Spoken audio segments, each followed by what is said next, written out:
My name is Earl Willis Jr. Today is February the 1st, 2018, and we're in Bowling Green, Kentucky at the Bob Kirby branch. Today I'm talking to Mr. Michael Coy. Mr. Coy, where and when were you born? I was born in Louisville, Kentucky, St. Anthony's Hospital, September the 24th, 1948. 1948. Do you have any brothers and sisters? I have 3 brothers and 2 sisters. 2 sisters? Yes. Okay. Did you have any siblings, brothers, siblings, aunts, uncles, grandfather, grandmother, anybody that was in the military? I've had quite a few. In fact, one of my cousin, Nancy Moore, is doing a genealogy on a lot of us. And then I've had 2 brothers, and one of them didn't stay, and the other one stayed in the Marines for 3 years, and he's gotten out. Okay. So how many family members did you have in the military? Oh, I mean, it's hard. She's gone back to, I'm sure, World War I and maybe farther than that, of some of our ancestors, and Okay. we're kin to like Millers and I forgot some of the other names, but there was some in I would say Korean and the First World War I and also World War II. Okay. Do you think that played a part in you being in the military? Not necessarily. No. Not necessarily. Did you talk about being in the military when you grew up? Not really. Mostly it was the draft. Because it was the draft, my mother said, "Boy, they're going to get you anyway. You might as well go in." So Okay. I signed up. Was your father in the military? No, sir. Okay. So when you were growing up, you didn't really talk about the military or No, it's we talked only about the draft because the draft was going, but we weren't, I guess, really understanding how it really worked because we were too young to understand it. Okay. What were you doing before you entered the military? I was working for United Artists Theater as an usher, and I was working at Walgreens on 4th and Chestnut in Louisville. And from there, I got a job at the General Electric. Okay. So is it after you got out of high school? Yes, Okay. What year is that? 1966. 1966. And you said you were an usher, and what else were you? I worked at Walgreens like stock, and I worked as a cashier. Okay. And at the General Electric, I was helping them make refrigerators. Okay. And what branch of the military did you serve? I went into the Army. Okay. Is there any certain reason why you picked the Army over other branches? Not necessarily. I just, one of those things, but the funny thing about it, my mother wanted me to join the Navy. She said, "You like water," which I don't understand, but she said she'd rather for me had gone into the Navy. Okay. So did you ever think about any other branches, or you just went into No, just the Army. Army? Mhm. Okay. And so you said the draft was going on, but you enlisted, right? Right, to I guess to go on and get in and get it over with. Okay. So you decided that you were going to go ahead before you got drafted. Right. Yeah. So it was just probably a matter of time before you got drafted. Yes, I had my number in RA or whatever it was at the time, but it was just waiting for the letter to say, "Hey, you." So my mother said, "Why don't you just go in and get it over with? Put it behind you." Okay. So you said you were drafted. Do you remember when you going to the recruiting station? Do you remember that? Yes, Okay. Where was it? Louisville? it was in Louisville, Louisville. in the Federal Building. Okay. Do you remember how you felt when you went there? Did you tell anybody or? Well, no, the family knew I was going because Okay. it had to be done, and Okay. the people there treated me okay at the time. I mean, when you see like some of the movies or training things of what happens, it happened. That's what it was. You go in, get your physical, and things like that to make sure you're fit and eligible for the military. Yeah. Do you remember being sworn in? Yes, yeah. Well, in a way, Okay. raising my hand and Okay. everybody at the same time Was saying that in Louisville also? it was in Louisville as well. Okay. Do you remember how you felt when you did that? I felt like, what have I done? Oh, really? But I knew it had to be done because by then, back then we were getting drafted. Yeah. We didn't think about burning our draft cards. We No. were thinking about serving our country. So that never crossed your mind. No. So you knew that was something that you because there was people at that time in a place that were, that would go to Canada and burn a draft card, but that you said that was. I don't think about. I don't have a mind. My mother brought us up to, like, for the good thing, to trying to help instead of what I can do to destroy something. Yeah. So we were there to. That was instilled in you, right? Yes, that was part of her bringing us up. Yeah. Treat people the way you want to be treated. Yeah. So how did when you first joined the Army, how long did it take before you were leaving to go to basic training? Right away. As in, like how many? Like I would say a day or two, or maybe a week. I wasn't even thinking it was a week. I thought it wasn't months or whatever. no, it was practically right there. We got on the bus and drove me out to Fort Knox. Okay. My training began at Fort Knox. Okay. So how did your mom and dad feel about that? Well, I don't know. They weren't there. Okay. When you left, when you left to go to Fort Knox. I guess, I don't know. I guess, I really don't know because my, mothers are mothers and they probably said, they don't want any of their siblings to leave, but I guess because she wasn't the only mother that was having his son go somewhere and go in the Army or in the military. So you went to Fort Knox. You did your basic training at Fort Knox. Basic training. Okay. Do you remember how you got there? By the bus. Had you ever been away from home before? Yes, I have, but it was under other circumstances. Okay. Looks like so. You went to Fort Knox. What was some of the first things you remember when you got to Fort Knox? Well, the first thing I remember, they kept playing that song "Toot Toot Toot" out my back door or something like that in the barracks, and we always had to make sure that things were spotless and clean. Yeah. And we weren't allowed to leave the barracks area unless we were told to, which of course we weren't. And if you need anything at the PX or the commissary, they would have one or two people take everybody's money and they would go and get it for you. Did you, how were you met on the bus? Were you met with like drill sergeants? Well, yes, we just like in the movies where you get off and they Screaming, yelling and screaming and Yeah. and part of the routine, I guess. I don't guess they do that anymore. Okay, yeah. I think they probably still do, because some of the guys I've talked to, They say they do. oh yeah, definitely, yeah. Okay. So but how did you feel about that? Was it surprising? I was thinking, I guess, like others, I wished it was over. Yeah. Because I've never had people yell and scream at me like that, and thought that I was really, there was, I think, I don't know, I never had anybody tell me I wasn't worth anything at the time. Yeah. Never. And this time they were, but I knew better, and God knew better. So. Yeah. I think they that was some of your way of kind of breaking you down. And, Passing through, going through, yeah. saying. Yeah. So how did when you first got there, how did you adapt to military life? Just go with the flow. Just go with the flow? Don't try to cause any conflict. Say if they tell you had KP all night, you go to the mess hall and wash dishes, peel potatoes, do what you had to do. Yeah. So you just do your job and kind That's of right. keep to We yourself. didn't have a lot of computers and everything, do everything. We had to do it by hand.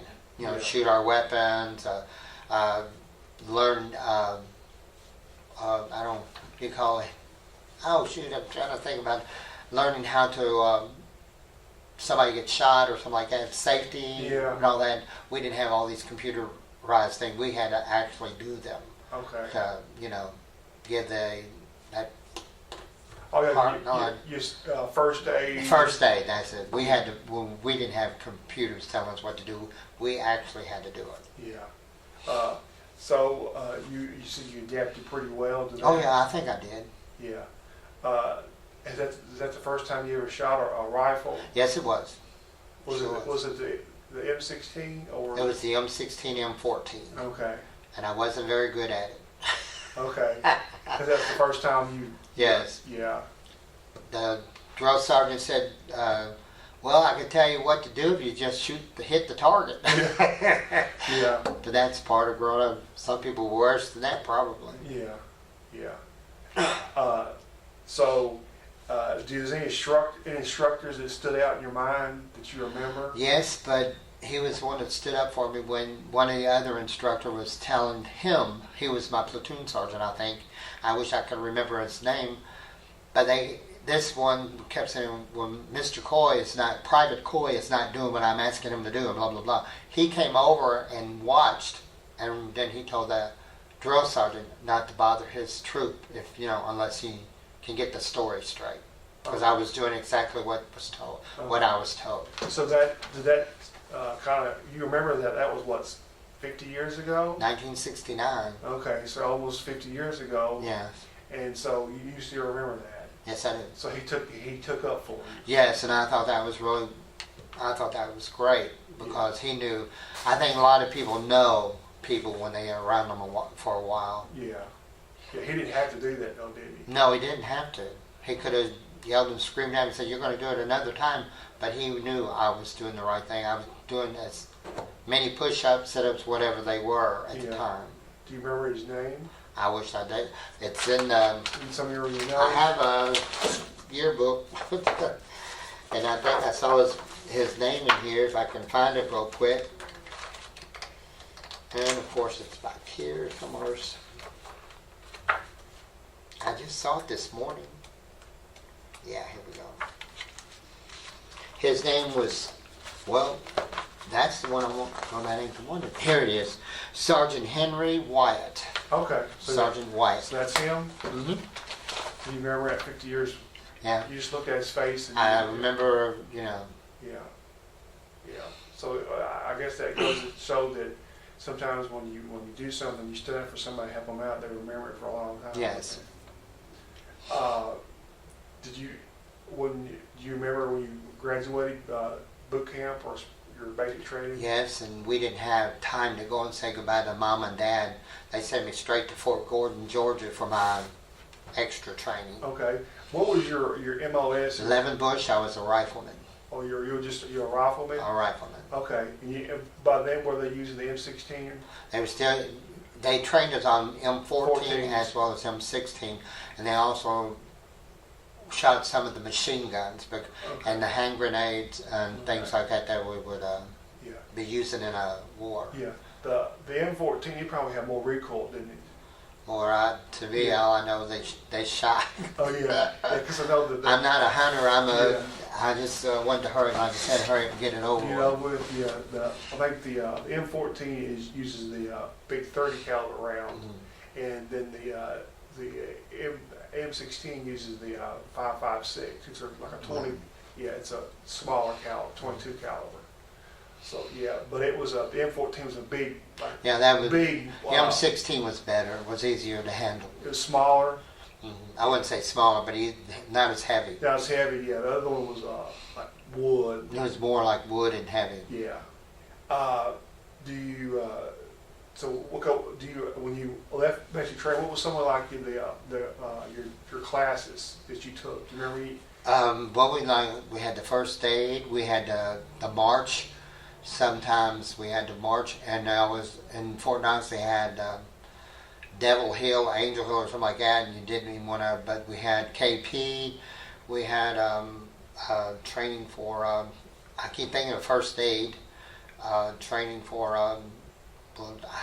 That's weird, but map. How to read a map. Read a map. Training on your area. Make sure you know where your destination. Some people only know where east, west, north, and south is, but it's really weird. So you keep on saying KP. Can you explain to the people who never what that stands for? KP is when you go in like 7 o'clock in the morning. You help them in the kitchen, cooking, peeling potatoes, and you didn't peel one or two. You might have peeled 3 or 4 or 5 or 6 bags full. I mean, you're there for a long time, and you help them clean the tables, fill the salt and pepper shakers, anything that has to do with you threw the garbage out.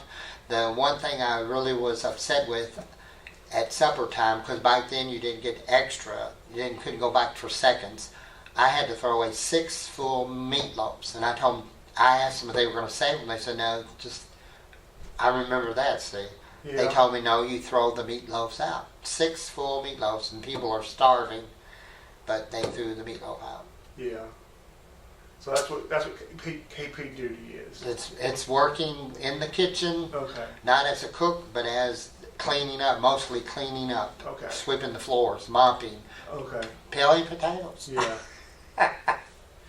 So, where was your first your duty station after you left? I was in Fort Gordon. Fort Gordon, I went there again. We didn't get to call mommy and daddy or anybody say goodbye. They put us on an airplane, and we was going to Vietnam. And my duty there was with a unit called, it was in Quan Loy. I don't know the company's name, but it was in Quan Loy. And I was the only soldier on the airplane going, because I was small. I didn't grow up till I got, I was like 4 foot something. And anyway, I was the only male soldier on the airplane wearing women's shoes. Oh. Because they couldn't find any shoes to fit me. But they did find boots and things that fit me when I was in Vietnam. How long did it take you to fly to get to Vietnam? 16, 18 hours. Just like a snack, took Yes. forever. Yes, and we did see when they said every time I hear that song, "Purple Mountains of Majesty," believe me, the mountains were purple. When we flew over, they looked purple to me. Okay. So, and another thing, when we landed, they told us, because of course, my first or second time ever was in an airplane. A lot of us didn't sleep. Yeah. And we weren't in regular chairs. We were on the floor, butt to butt, with a little lunch bag with a sandwich, an apple, and maybe the dessert. But when we landed in Vietnam, it was nighttime, and they told us go down to take a shower, whatever. And well, the funny thing about it, I was brushing my teeth, and I kept saying, "Oh, this was the awfulest toothpaste I ever had." It turned out to be my Pearl shampoo. That's how tired I was. Yeah. So I know what Pearl shampoo tastes like. It's like, yeah. Yeah. What was some of the first experiences when you first got to Vietnam? Was it hot and muggy, or? It was hot and muggy, and I'm glad I was in a war where it was hot than cold. I'd rather be in the hot than cold. Okay. And I always remember when we landed, they had a jukebox there, and they kept playing "Sweet Caroline" by Neil Diamond. And I remember that, and I remember when we went out on maneuvers or whatever, muddy, it rained. I don't like any helicopters. I was in so many helicopters, and they don't fly. Anyway, that's another story. But it was hot, and you not only had people get shot by guns, we had monkeys jump out of the airplane bite us. Not airplanes, they jumped out of trees. Now we had pythons. There was one of our guys got killed by a python, and then another guy, we were sitting around like Blazing Saddles eating our sea rations. Yeah. He said, "Well, I know how I can get out of here," and he shot his foot off. So that was, like I said, but anyway, we had leeches on us. We didn't have a bath for 90 days. We smelled, I'm sure, and things like that. And spiders bigger than your hand. Now, this is your spider, and think of the legs around there. This is the body. Yeah. But other than that, we did get to see the best thing. We did get to see the Bob Hope Christmas special. And there was a black girl and a white girl came out, and they said, "Oh, we're twins, and you can't tell us apart." And they just went on with jokes. Bob Hope was good. Connie Stevens came out and was singing White Christmas. And Silent Night, and she started crying, and she said, "Boys, I can't do this," so she ran off stage. But other than that, it was wonderful. The Christmas special. You think she felt sorry? She felt bad for y'all? Well, nothing like, I hate to say, please forgive me, nothing like Jane Fonda, let's put it that way. Okay. So she She was more concerned about military and the soldiers than Jane Fonda was. Period. yeah. So she was. I guess she didn't feel like she can sing Silent Night. And because a lot of the soldiers in the front, which I'm glad I was in the 101st, they let us sit in the front where we could shake their hands. Yeah. And there was people in crutches, wheelchairs, can't walk, and things like that. And I think that's what touched her. Yeah. Well, that's good. And Now, what was her name? Connie Stevens. Connie Stevens. She was in 77 Sunset Strip. Okay. So she was kind of like one of the top. Yeah. divas Oh of- yeah, back in the 60s and 70s. Okay. So you do you remember being when this is sometimes I'm hesitant about talking about it. You can tell me if you don't want to, but do you remember like people talking about being shot at or No, not really. There, Okay. when I was over there, it was dying down. We did have like Mad Minutes. Sometimes we would be in a circle and facing out, and our platoon sergeant would say just fire, and we'd start shooting, and just we would never go out and say if we hit anybody or anybody was out there. And believe me, it was dark, and I almost shot one of my buddies' leg off because he came to me, and I didn't shoot the gun, but he said, "Hey Mike," he said, well, they call me Kentucky over there. He said, "Kentucky," he said, "I got these ants eating me in my foxhole. Can I?" So I let him stay in my foxhole, but I had to stay up all night because it was my turn to, watch the area, not by myself, of course, but that's what it was. And so they called you Kentucky? yeah, when I went over, they said, "We know where you're from," and I said, "What?" And they said, "Kentucky," with my accent. So they didn't call me Mike. They didn't call me Coy, Private. They just said, "Hey, Kentucky, look at this spider. Hey, Kentucky, come and look at this." So Yeah. my name was Kentucky. That's good. I was proud of it. Proud of it, yeah, Uh, yeah. So you said that someone wanted you to go home and they He literally just shot his foot. That's Yeah. all I know. Next thing, all that, just one of those things like you see what you don't want to, you try to block it out of your mind. So you were there when that happened? Just one of those things you just don't want to. It just, I felt like, well, later on he's going to be sorry that he did that. Yeah. You know? So you just said about something about a python? Now, how did Yeah, it was late at night, and one of the guys said, "Hey, I got to go out and potty," and of course men can just, but he had to do something, the number 2, and when he Yeah. went out, he never did come back, and the next day we found that he had been swallowed, or tried to make a long story short, him and the snake died. Somewhere, I guess the snake choked or whatever. I have no, what do you call it, scientific facts about that. All I know is that him and the snake passed away or whatever you want. I don't know how that became. I'll just so tell you what I know. yeah. I think it's important for you to talk about stuff like that because that doesn't even cross people's minds in a million years that people are not only serving the country but they're somewhere in a foreign country that snakes are trying to eat them. And you said something, and then somebody is, I guess, so somebody wants to go home so bad that they would literally shoot yourself in the foot. Yeah, well, that's true. You never know. You never know until you're there, or you don't know people's minds and what they think of or how they feel unless they're in that position. Yeah. And yeah, I think that's good to have this interview because a lot of people don't. They forget about. well, later on, they put me in a helicopter one time, and I was supposed to be the first one jumped out, and when I looked down, I said, "Oh wow, that's not far," but it was a swamp, and it went over to my neck like up here. Yeah. And the first thing I thought of was alligators and snakes, but I guess the noise scares them away. Well, you were airborne. You were airborne. I was in first, but I never did jump out of an airplane or anything like that. But they put me in 101st, Okay. and then one time, I guess toward the end of about 4 or 5 months when I was getting ready to leave or something like that, they said, "Hey, Kentucky," we was in a bunker. We was in a different area, in a bunker.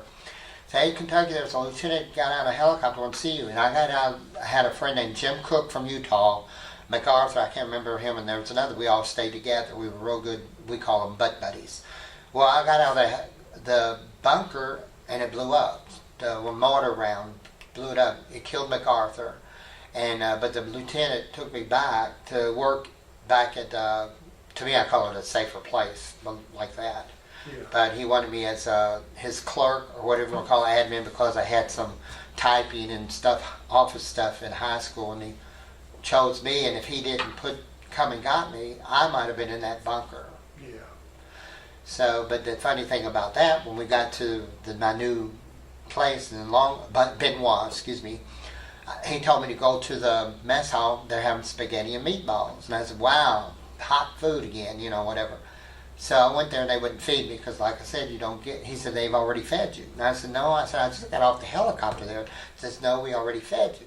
So I was depressed, and I'm going back to my bunk, my hooch, and I saw this guy in the Red Cross. And I looked there and I went in and I said, "Have you ate?" And he said, "Sure." I said, "Come with me." So we went to the mess hall, and they said, "Are you two twins?" I said, "I never met this guy before in my life," so I finally got my spaghetti and meatballs. And you told me that you said this guy looks exactly like you. His name was Carl. I think his last name was Stuggan. He was from California, and we became good friends. That's great. Yeah. So how many was there anybody that you were friends with, or you just? We were all the people that I know. There's only one person. Of course, she wasn't in Vietnam with me, but she was in Germany with me, and she still writes to me. And I even have a pen pal. She was 18 years old from Oregon, and she still writes to me. She's like in her 50s and 60s now, and she still writes to me. Okay. And that was real nice. So you said you went to Germany also, right? Oh yes, I went from there. I went to Texas. I had a real good time in Texas. Every place I had gone to, I coped with and I got to the culture, whatever. Then from there, they took me to Germany, and that's where I met the girl that writes to me now. Her name is Debbie Simons. She lives in Washington State, and Germany was the best years of my life in the Army. And what was it that you liked the most? In Germany? Yes. They were, to me, freer and more open, and they loved the Americans because some of the teenagers would come to us and say thank you and your father and your grandfather for helping us during Hitler and all this, and it was just like we were number one. We were just, this is not everybody, but it was just mostly the older people appreciated us more. They remember World War II. Oh, they remember, yes. Because that was the late 60s, so that was when And there's a lot of people today who still say it didn't happen, but it's sad. So you liked Berlin pretty I well? love Berlin. I love Rüsselsheim. You could go places and blah blah this and blah blah that, and people just treat. They say, "Oh, you must come to me. You must come to me." I went to 2 weeks to learn the German language, and I was going out to go out and speak German, and the Germans would say, "Nein, you must speak English. We want to learn English." Oh, really? Yes. And then when I got the first person I talked to in Berlin, Germany, was from Florida. They said, "Oh, it's so nice to hear English again." Yeah. Yeah, that's.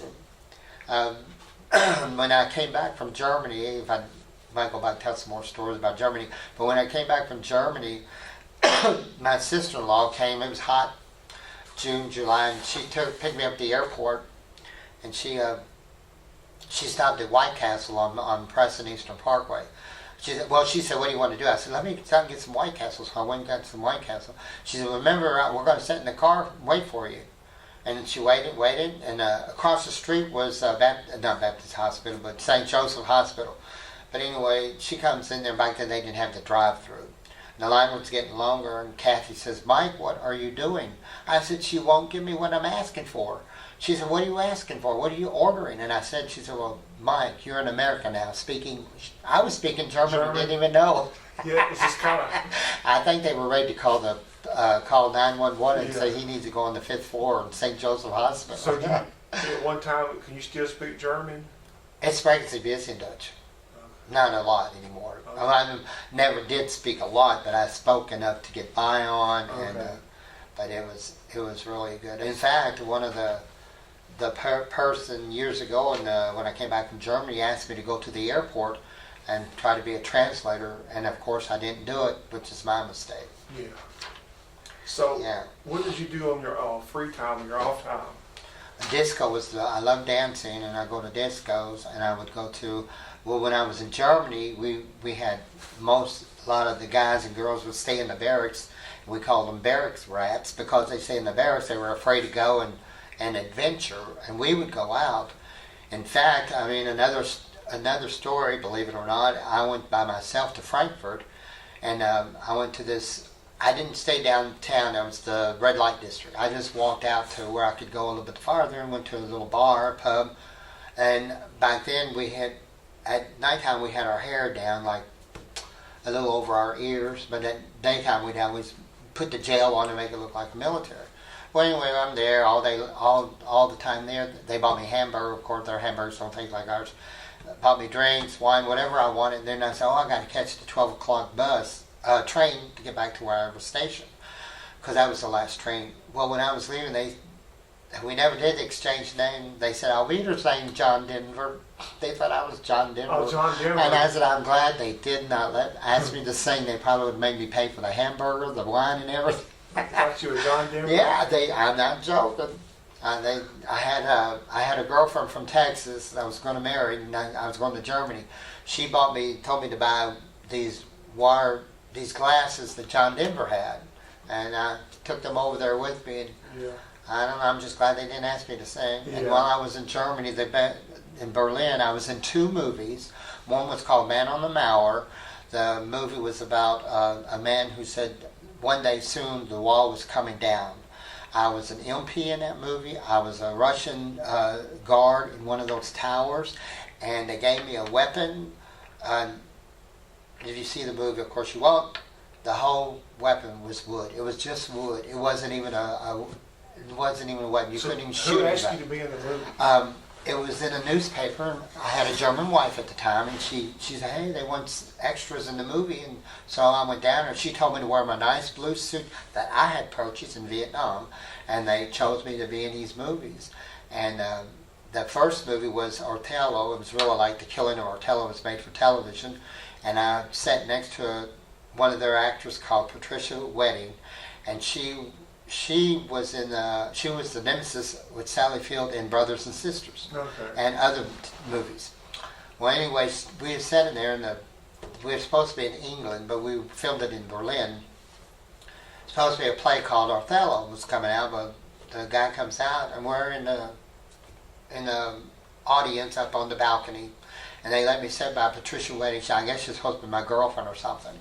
But they said, now when we come out, she said, we're going to say, they talked in German, we're going to say that we can't have the show because somebody killed the main player who's supposed to play Othello. And so he said, just look at her and she'll look at you and say something. And Patricia Wedding looked at me and she said, well, whatever happened to Mickey Mouse? Because they dubbed in what they were supposed to say. Oh, okay. But we started laughing. She Yeah. said, whatever happened to Mickey Mouse? I mean, this is an Yeah. actress. And I got Peter's family was wonderful. Over there, you could get beer in McDonald's, Kentucky Fried Chicken. You could order beer with your food. You had beer. I just think they were more freer than we were. To me, that's my own opinion. Yeah. And you could walk down go through the University of Berlin, and people laying out there naked, getting suntan. But nobody said a word because, unless they were probably doing whatever, but that was normal to them. You got a picture there. What? This is a picture when I was stationed in Fort Meade, Maryland. They asked me one year, along with my duties at the INSCOM, and I'm standing right here to be a trainer for the football team. And I'm really proud that I did that. I got the medal here for my accomplishments. And when I did that, I said, wow, I get to see all the football games. Nope. I was the first one there. I had to put tape on these guys. I had to do this and that.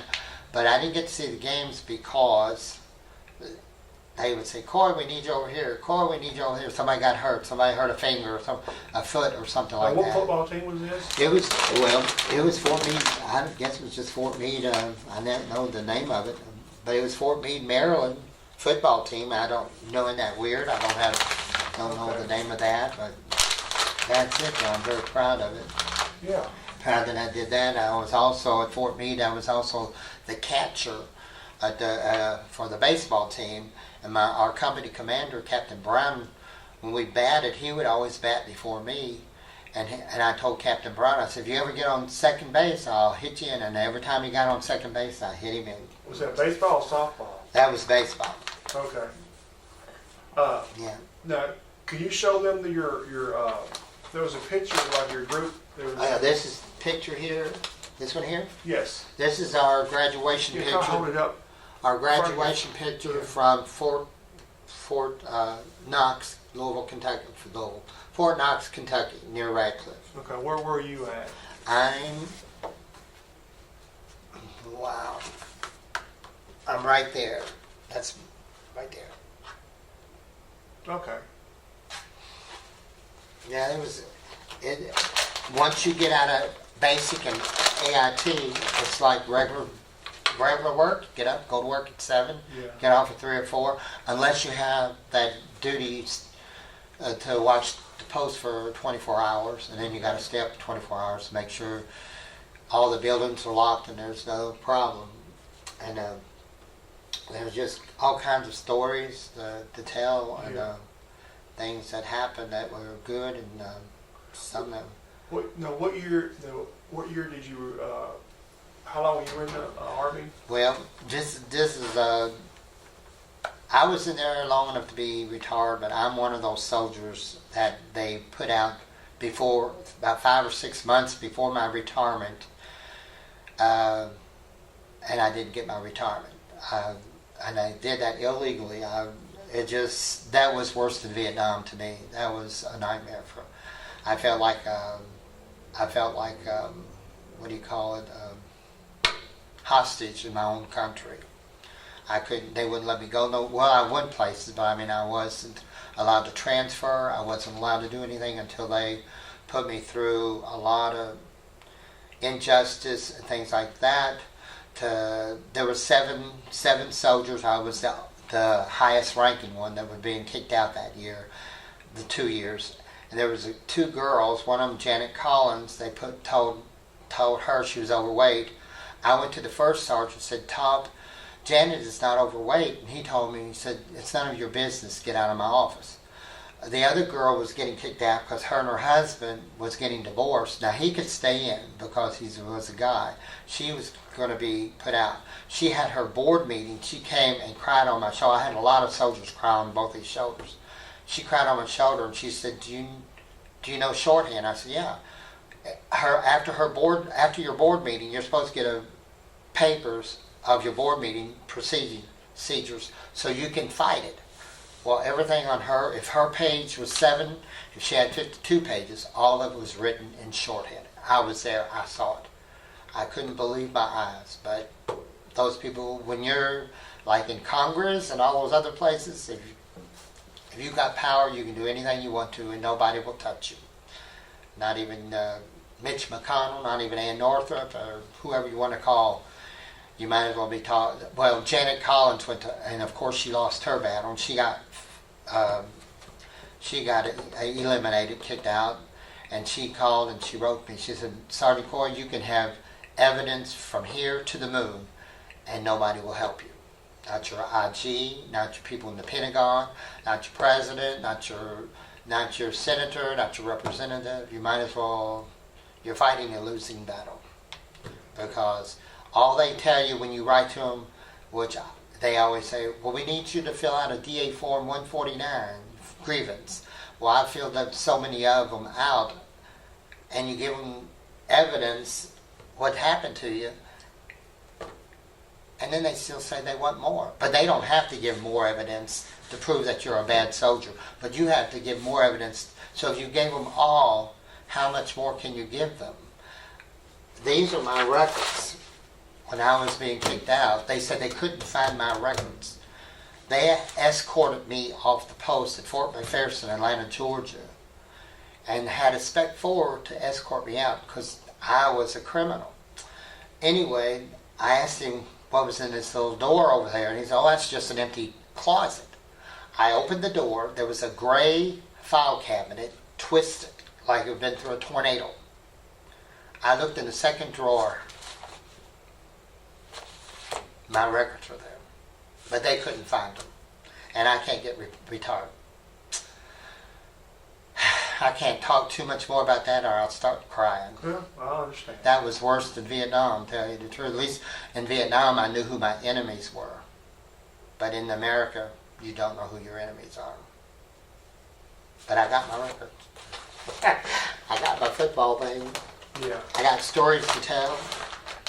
So I got God too. So how did you adjust when you got out of the military? Was you Well, of course, I was depressed, and but being the way my mother brought me up and the way I've always had God first, I knew God would take care of things. I know what they did to me and those other soldiers was not right, but I read the good book and I know who wins. That's my philosophy, and I don't have to take all those, what do you call it, for STP, PTO, ROPE? PTSD? Yeah, PTSD. I think if you have God, you don't need all that stuff because you put your mind at the things that He wants you to do to be a better person. And like some of the things they said when they were putting me through a board meeting, I knew what was right. The good Lord knew what was right, and they could do whatever they want to. But I know I came out ahead because I didn't have to lie, I didn't have to cheat, I didn't have to steal, I didn't have to commit perjury, I didn't have to hide my records, I didn't have to take papers that were already signed that I can re-enlist to fulfill the next year so I can retire. I didn't have to take the paper and change the paper, the 214, so I couldn't re-enlist. But that's all right. So I'll come out ahead. what did you do? What was your job when you? Well, when I came out, my job, I was supposed to got my job back at General Electric. Oh, I finally, where did I get a job at? I've got a job back at Walgreens, and I worked there a long time. And then one day, when I was at home by myself, I had a guy come in to read the gas meter, which is in the basement. He had another guy there, and usually it's just one guy. I said, what's going on? He said, they're hiring. I went down there the same day and got hired at the Louisville Gas and Electric Company. Went up, I started making $9 an hour up to $13.50 an hour, and then I retired November the 13th, 2013. Okay. And I'm still happy. Yeah. Even though the United States Army and everybody in power wanted me to be miserable, but I think I came out ahead. So you're saying you got a pretty good job, didn't you? Oh yes, they were surprised. Even my family was surprised. They were really surprised that I had such all this stuff. Well, my mother, when I was telling her what I was going through, and when I did get out, she said, if you go out here and tell 10 people what they did to you in Fort McPherson, Atlanta, Georgia, they would laugh in your face, because you don't hear that. You don't hear that. There was something else I wanted to say too, but it was kind of comical, I think it was. I'm trying to think of it. Was just right on the tip of my tongue. We're talking about Mom. Oh, Germany. I got to tell you about Germany. I was reading the book Helter Skelter. Okay, around Christmas time, they said we could go down to the Flughafen, which is the airport, and they were going to let us call long distance and say Merry Christmas to our family. So I called my mom, and she just heard my voice. She said, when you want to really tell me what's happening, she said, you call me back. Well, I was reading that book. I was having nightmares. I'm not joking. Sharon Tate was hitting me on the side, said, look at me, look at me. And she said, I've been deteriorated because she was murdered. And I wouldn't look, and I couldn't sleep. And then they sent me to a sick call, gave me pills to go to sleep, and I didn't want to go to sleep. So I called back and told my mother what was going on. She said, you have to finish the book. She said, when you finish the book, you won't. I finished the book. I had no more nightmares. And I thought that was neat. Yeah. Our mother, 3,000 miles away, knew something was wrong with me, and I wasn't even in the same room with her. Yeah. Another good thing, this is back in Vietnam, I liked, was that flower company, FTD, whatever, Yeah. Yeah. told us we could go to our section, and give flowers. I was married to my first wife at the time, and send flowers for Valentine's Day. There was a lieutenant in front of me, and when he went up there, the lady said, "How many? A dozen roses?" He said, "No, I want one rose." And she said, "One rose?" She said, "What are you going to put on the card?" He said, "Hearts don't come in dozens." And so I wrote a poem called "Hearts Don't Come in Dozens" because I thought that was really touching. Hearts don't come in dozens. So then when Christmas came around, they said we had these phones where you bring in, said, you always had, "Hello, this is Mike, over." We always had to say over. So I called to say Merry Christmas to my family. Of course, my niece, about 5, 6, 7 years old, answered the phones. I said, "Hello, this is Uncle Mike, over." She goes, "I beg your pardon, we didn't promise you a rose garden," and hung up on me. I thought that was so funny. Yeah.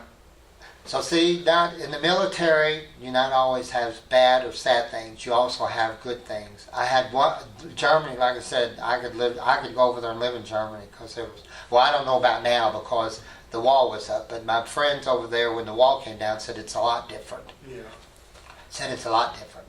So in closing, what would you how do you feel about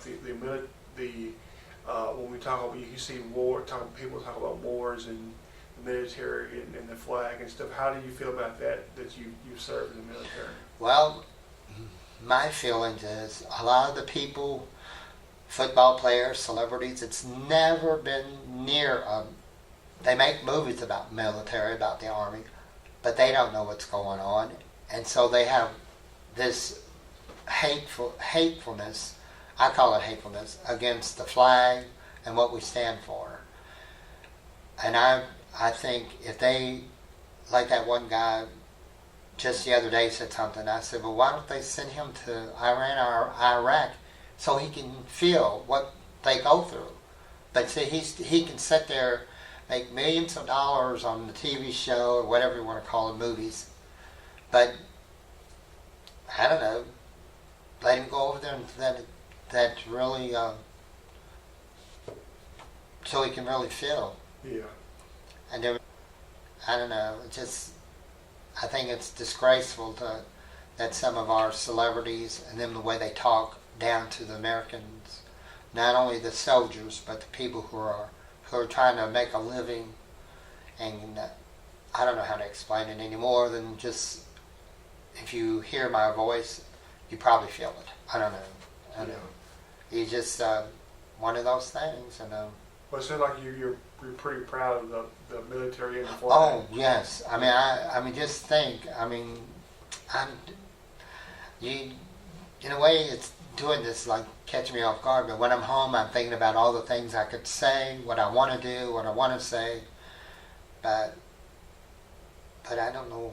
It's there's a lot that I wish that we could wake a lot of the people up, that what people in Congress, the ones that are really working for us, put America first.